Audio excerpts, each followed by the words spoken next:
Okay, guys. All right, I got two puns for you this time. All right, here we go. Ready? All right. So, in this year's running back class, there was nobody who was miles ahead of the competition, unlike the last couple years. But Miles Sanders was my number one running back in this class. Part of the reason? Well, not a lot of miles on those tires. Brendan Albert is here. I am Adrian Fedke. Josh Jacobs, not my number one guy. It was Miles Sanders. How about you? What do you think? So my guy was Josh Jacobs, Adrian, and I like Josh Jacobs a little bit more, but I have no problem. I mean, if you guys want to go back, I wasn't really aggravated that you're like, what do you mean Miles Sanders isn't your number one? I was like, I'm cool with that. I think all three of the top three guys I could understand making an argument for. Mhm. I agree, Adrian. I like the fact that his mileage was pretty low. To me, that's a benefit. I can understand the folks who are going to say, oh, what's more of a negative? But, I mean, look at it. Sony Michel, Alvin Kamara, Miles Sanders. I mean, we're seeing a track record now where guys are going in that day two, and all of a sudden, because of the mileage, they're able to make an instant impact because they're a lot fresher than some of the guys like a Leonard Fournette, for example, Yeah. who has a lot of miles coming right into the NFL. Yeah, and I'm also curious if it hurt him, the fact that he only played 1 year at Penn State. He was in the shadow of Saquon Barkley. He was a former five-star recruit. People kind of forget about that. Had one big season there at Penn State. Did that hurt him at all? Would he have been a first-round pick if he would have played 2-3 years?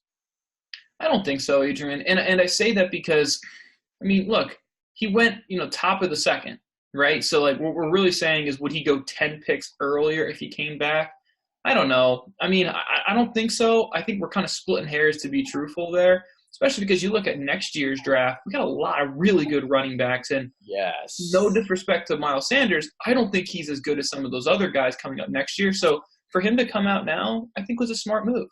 No, I would agree with you. And, because next year's – I was kind of banging the table for that. Don't really go after a running back. Go after the guy next year. But the fact that Miles Sanders fell to the spot that he fell at, I was completely okay picking him up at 53. So the first thing we're going to notice here, all right, so we got a bunch of clips that we're just going to play to start.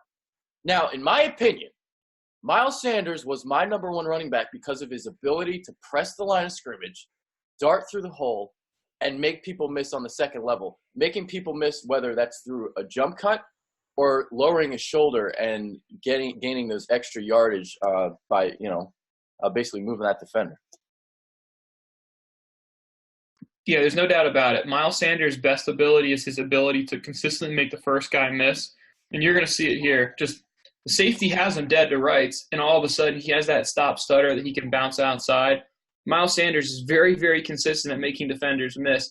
And you know what? It's not just making guys miss. It's making guys not even tackle his shadow, just getting a face full of grass, as you're going to see here against Wisconsin. Look at this right here. All the air. Look at him tackle the air. That's okay. When you have a jump cut, what are you kind of looking at here? So when I look at the jump cut, Adrian, I want to see how much when he plants. In this case, he's going to plant his right foot. I want to see how much yardage or how much depth can he get with that next step. Right? Is it 1 yard? Is it a yard and a half? Is it 2? Is it 3 yards? Because the more you can get, it's not necessarily about the speed. It's about the depth you're getting. That's what makes the defender miss, because the speed, to be honest, yeah, that's something that they can, adjust with. But if it happens so quick, a lot of times the defender, he's already in the path. But if he gets so much depth, as we see here, that's what really caused that defender to get a face full of grass. Yeah, so there you go. All right, so we're just going to keep playing the clips. And, this is the patience. And he just wiggles. That's an example of him lowering his shoulder and gaining the extra yards. I mean, look at his feet. I mean, these holes aren't exactly huge here. No, you're right, Adrian. I mean, Penn State, I think they only had one offensive lineman drafted this year, if I remember correctly. So this is not exactly an Alabama level of an offensive line. But Miles Sanders, he will make some like laugh out loud level plays because he will make guys miss so bad. It's funny. If you want to watch a really bad game for defenders, put on the Illinois game. This is a great one. He makes so many guys not even tackle his shadow. It's laughable. Yeah, and my player is being kind of laggy here, and I'm sorry about that. Yeah, okay. So I guess, all right, here's the Okay, so this is an example here of his breakaway speed. This was a play against Pittsburgh, and I guess you can talk about that a little bit. His breakaway speed. What do you think about it? Came out here, ran a 4.49 at the NFL Combine, which is faster than most people thought he was going to run, especially at his weight being in the 211 range when he came to the Combine. But this play shows his ability to run away from defenders. That was probably the biggest knock most folks had on Miles Sanders is, well, does he have that breakaway speed to run away from guys?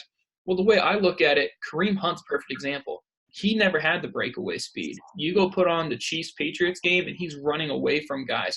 It's all because he has the ability to make a guy miss. And then once he makes you miss, he's enough acceleration to get on top of you.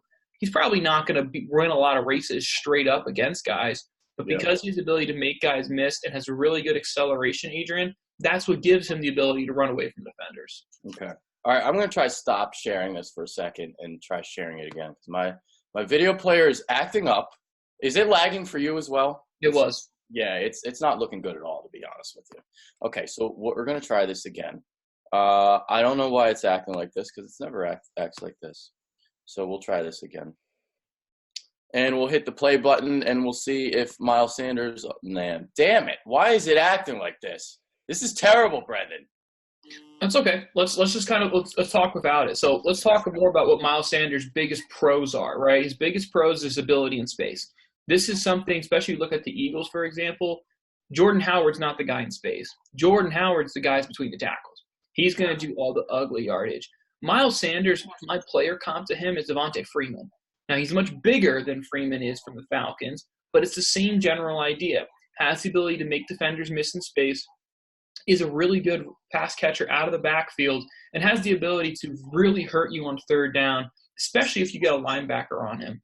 Yeah. The flip I will say, though, is when you put on Miles Sanders, if you put on his film, and I'm going to say, okay, well, what's his negatives? He never had more than 50 yards when he played against Ohio State and Michigan. Ohio State and Michigan are certainly the NFL-level defenses that he faced. So when the lights were brightest, didn't exactly shine the way you would hope a all-pro level player would. Yeah. The other thing I get a little concerned with him, sometimes he gets a little too cute with the cutback. He gets a little too excited to try to cut back, become cutback friendly, and then all of a sudden what happens, it becomes a 2 to 3 yard loss. You know, I get it. Barry Sanders, all-time leading rusher, is also the all-time leader in negative yards rushing, but Barry Sanders also had those explosive plays. I don't think you want that in Miles Sanders because he's not necessarily going to come in as a full-time player like Barry Sanders was. He's going to be a rotation guy early, and that's fine. But, Adrian, I very much see in a year from now, he can take over and be the true number one running back, and Jordan Howard can slide back to be more of a rotation player. Yeah, I believe that as well. And you make the point there. I did notice that a couple times where he tried to juke a little bit too much. You know, he would try to stretch it out, and he'd lose a couple yards instead of just gaining those 2, 3, 4 yards right up the middle. So sometimes, you know, you try to hit the home run when all you got to do is just hit that single. Just guide it through the hole. Just guide it right through the box. Exactly, and that's sometimes what can drive you nuts about these ball carriers. I use Barry Sanders as like the ultimate example. He'll have a 6-yard loss, then he'll break one for 60. Then the next play, he'll have an 8-yard loss. Miles Sanders does have a little bit of that tendency to get cut back heavy, which is something you get a little worried about, especially when you go on a lot of zone blocking. Because if you run a lot of zone blocking scheme, you're really trusting the running back to see the hole, hit the hole, opposed to you're saying, hey, we're running a gap power scheme. This is 23 ISO. You're hitting this hole. No ifs, ands, or buts about it. So that's a little bit of the concern you would have for Miles Sanders is he could get a little over-aggressive. That said, for me, Adrian, if my biggest concern about Miles Sanders is his over-aggression about being cutback friendly, I'm okay with it because that means he's doing a lot of things the right way. Exactly. All right, so here's how we're going to do this on the fly now since my video is not cooperating at all. So I'm going to put clips over top of our thing, and that's how we're going to do this now. So I'm going to do some post-production editing. Okay, so one of the things I wanted to talk about was his pass catching ability, and this is going to be important for the Eagles. So there were 2 clips I was going to show. One was a 3rd and 5 where he ran a quick out, and this is something that Darren Sproles did a lot of. So whenever you're looking to move the chains, quick little out on 3rd and 5, line up from the slot, Miles Sanders has that ability. The other thing that he does, swing passes. So let's say you're in a 2nd and 10, because this is an example of a 2nd and 10 here. And instead of getting 5 yards, he got 9 because of his ability to make a defender miss. So let's talk about that a little bit. His ability to catch passes, make people miss, and how he can fit into the Eagles' offense. Making people miss is his bread and butter. I mean, getting the ball to him in space is where he is really going to hurt you as a defense, and he's really going to become a dynamic player. He adds that versatility that, frankly, the Eagles didn't have in the running back room going into the draft. So for that regard, awesome. You're right, Adrian. When you look at him catch the ball out of the backfield, he's one of those guys who he does it with great ease. But I also want to make sure we're realistic about this. Adrian, do you know how many receptions Miles Sanders had at Penn State? I'm just curious because last year I think it was like 28 or something. It really wasn't that many. No, it really wasn't. Let's go through. In 2016, he had 2 receptions. 2017, he had 6 receptions. 2018, he had 12 receptions. His Penn State career is 20. Now, this is from Sports Reference, so I'm curious how accurate this is. But I was really surprised when I looked this up and said, you got to be kidding me. He only had 20 receptions as a college player, and we talk about him being a good pass catcher out of the backfield. So it's very interesting, because we talk about a guy who has this ability yet wasn't asked to do it. So it becomes a question of, is it that he actually can't do it and he just had a good couple off season that makes us all believe he can? Or is it that Penn State truly didn't utilize him that way because they did use Saquon that way? Yeah. That kind of is an interesting conversation for me, Adrian, there. What did you think about that little quick out he ran, that 3rd and 5? Do you remember that clip? I do. Yeah, so we're going to see him in a stacked formation, going to make a burst out to the right here. Again, this shows the ability of what you can do with him. You can move Sanders around. You don't line him up in these situations if you're not confident he can do it. If you're not confident, you throw him out and you bring another receiver in, because in the formation we're going to see, Adrian, if I remember correctly, it's an empty set. It's not like he's coming out of the backfield.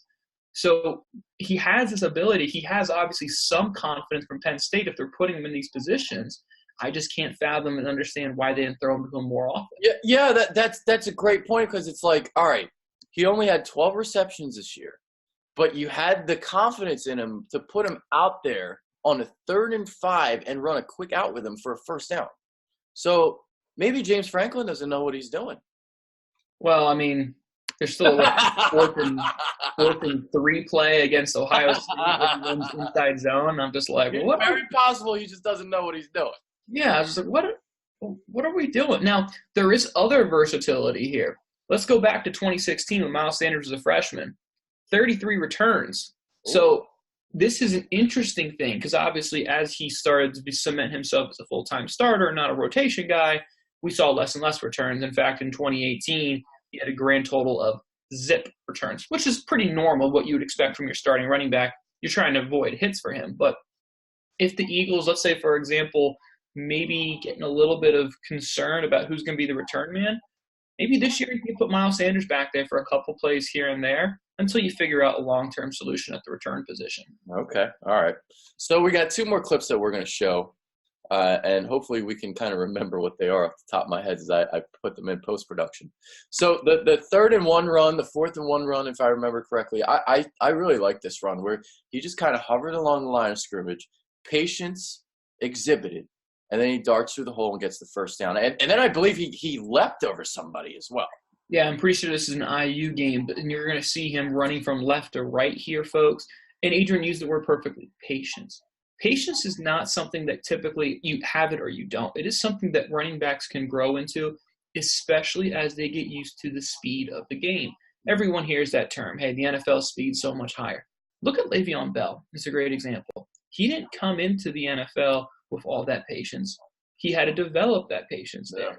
And there's a reason that Le'Veon Bell got better over time, because obviously as he got better over time, he also had that patience. And that, I would say, is Le'Veon Bell's best attribute.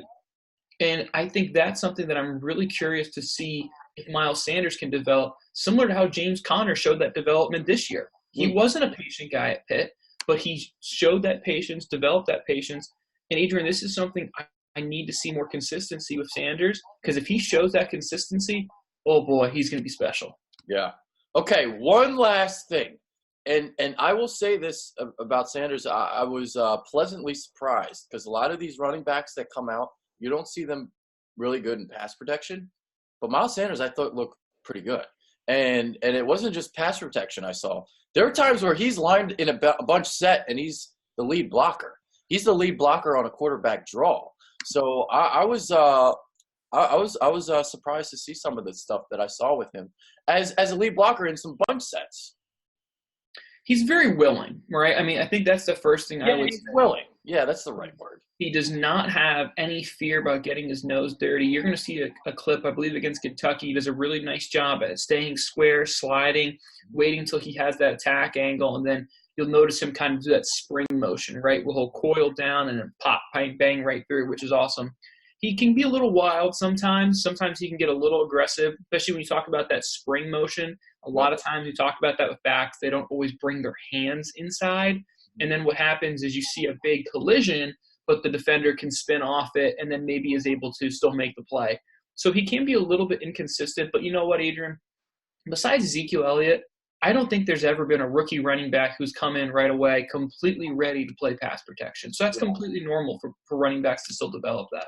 Yeah, absolutely. Yeah, I noticed that right away is pass protection. You could see it, and that was a big area of concern for Eagles running backs last year as they tried to protect Carson Wentz. So there it is. All right, that's it now for the Miles Sanders, as we pretty much did this on the fly because my video player wasn't working. Hopefully it's not going to be like this for the rest of these. So, man, I should have just let you take control. I should have just let you do it. You know, I did it just so we could do the slow-mo, and then we got no-mo because we had no clips. No mas. But the good news is you're going to see a lot of these clips when he's wearing that Kelly green and the black and the white of the Eagles. There it is. Yes. All right, plug your podcast because I forgot. No problem, guys. If you've enjoyed listening to me this offseason or any of my Eagles talk, I do a full podcast on all sports. You can check us out here on Spotify or on Twitter or, of course, on iTunes. Podcast is at Burton TD. Please check us out, guys. Appreciate it. There it is. All right. That is Brendan Albert. I am Adrian Fedke. Stay tuned. We got more of these coming. We're out. Peace. Appreciate it.